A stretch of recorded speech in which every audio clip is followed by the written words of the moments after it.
everyone. I am Gabrielle. I am the Materialista here at Architectural Systems. We are kicking off the Founders Corner with co-founder and Chief Creative Officer, Nancy Jackson. Nancy, thank you for being here. Why don't you tell us a little bit about yourself? Well, Gabrielle, I'm delighted to be here, and I'm very excited also about the Founders Corner. Just to be transparent to the audience, your father and I started this company over 30 years ago, and we didn't ever envision it being a second generation family business, which we're very proud of. We are going to be talking about Nancy's contribution to the Sustainability for Retail book. Nancy, this must have been such an honor to be one of the thought leaders to be considered for this book. I think it's just going to be a great conversation about how you were one of the pioneers in bringing sustainable materials to the marketplace. Yes, Gabs, the author of this book, Ken Nisch, approached me. He's the chairman of JGA, based in Michigan, which is a renowned retail firm that we've had the privilege to work with on many different brands over the decades. And he also co-wrote the book with Vilma Barr, and they interviewed me after I agreed to be the chapter on materiality. That was a very fun experience to go back in time from when materials were so awful looking and to where they are now, to be able to reflect on that whole journey of ecological products. Yeah, definitely. It's been quite the evolution to see. So this chapter is really informative, and Nancy and I thought it would be fun to just dive into some of the questions that Ken asked you. The first question that Ken asked was, how does sustainability and architectural systems fit into the industry? Well, we started our company in 1990, and our goal was always to introduce innovative and distinctive products that met the budget criteria and that were available for every market segment and for floors and walls. So the whole interior envelope, which was called interior finishes, you could buy at one place from us. How did you bring these innovative materials to market? Well, we really seem to have had a pulse on what the market would like. And we were able to anticipate that by going all over the world sourcing products.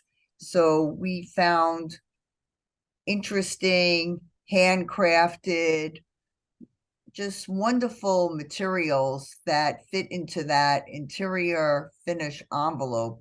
And the proof of that is our track record of award-winning products over the decades. So we're very proud of that.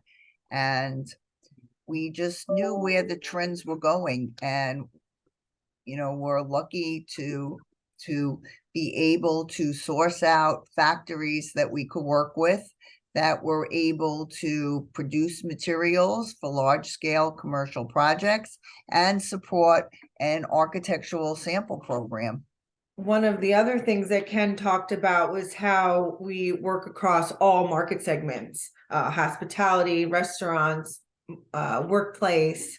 So do you want to talk a little bit about that and how that you saw this sustainability trend going across all market segments? Sure. I think it really originated in the workplace. I think what happened was there were Fortune 100 and Fortune 500 companies that were working with top design firms that wanted to incorporate sustainable materials onto their projects. But even though the client had the buy-in that they liked it and approved them, it was costly. So the government got involved and offered tax incentives for different levels of certification once you met all the 5 pieces of a sustainable pie, which materials were just one of. And when this was first introduced, the LEED certification, there were 4 levels. And depending on how many of those pieces of the pie you were able to integrate onto a project. So even today, materials are still getting improved and enhanced, and the game just keeps getting up. Why don't we talk about, so Ken asked how we promote new materials and how we bring those to market. We're always trying to introduce materials that meet the demand of the marketplace. And a good example, years ago, the porcelain tile manufacturers who were producing historically overseas, and especially in Europe where the design bar was so high, they were able to pivot and start building manufacturing plants in the US. And that became a wonderful product solution for the eco-conscious industry. Okay, so we're going to close out. The last question that Ken asked is, how do you make available materials that are unique and one of a kind and that are environmentally friendly? Well, one of my favorite materials still is our reclaimed wood panel, and that's crafted from wine barrels.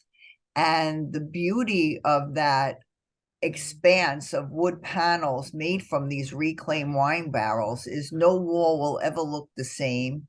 It just the patina and oxidation of the particular rich colors of the wine just really are reflected so beautifully, especially when the light hits it. And that's always been a favorite and a great repurposed product. Definitely. I love that one. That's definitely one of my favorites. What's your favorite sustainable product, Gabrielle? My favorite sustainable material that we offer is definitely the iconic metals.